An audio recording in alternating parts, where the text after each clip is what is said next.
بچ گئی ہیں وہ پرٹیکولرلی علماء، حفاظ اور قاری صاحبان سے ریلیٹڈ ہے. حافظ صاحب تیار ہو جاؤ.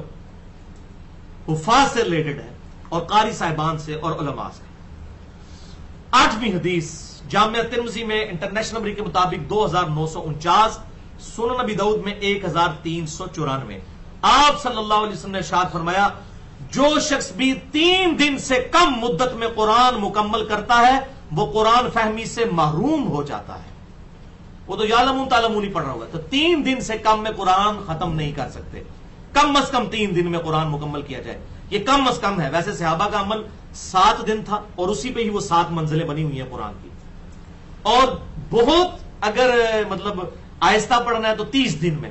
اس لیے بعد میں پاروں کی ڈویژن تابعین کے دور میں کی گئی کہ جس نے مہینے میں ایک قرآن مکمل کرنا ہے تو وہ 30 پارے اس اعتبار سے انہوں نے ڈویژن کر لی. تو یہ کوئی ایسا مسئلہ نہیں ہے. 7 دن میں بھی 30 دن میں بھی ہو سکتی ہے. بہرحال یہ جو عوام میں جھوٹ مشہور ہے جی، وہ امام حنیفہ رحمۃ اللہ علیہ رمضان میں 61 قرآن پڑھتے تھے.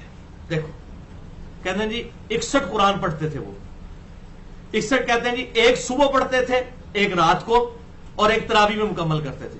تو 30 روزے ہو گئے تو 30 دونی 60 اور ایک وہ تراویح انہوں نے نہیں چھڑیا، بڑی شیاری کر دینے کہ انہوں نے تراویح بھی فٹ کی تھی انہوں نے 61. بھائی ایسی کوئی بات صحیح سند سے ثابت نہیں ہے، بالکل جھوٹ ہے.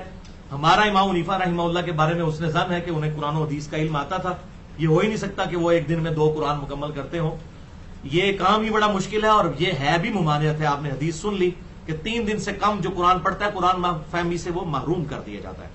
ظاہر ہے وہ سمجھ کے پڑھنا نا، یہ تو نہیں خالی الحمدللہ رب العالمین الرحمن الرحیم مالک یوم الدین ایسا تو نہیں پڑھنا نا، اس کو ترتیل کے ساتھ پڑھنا ہے.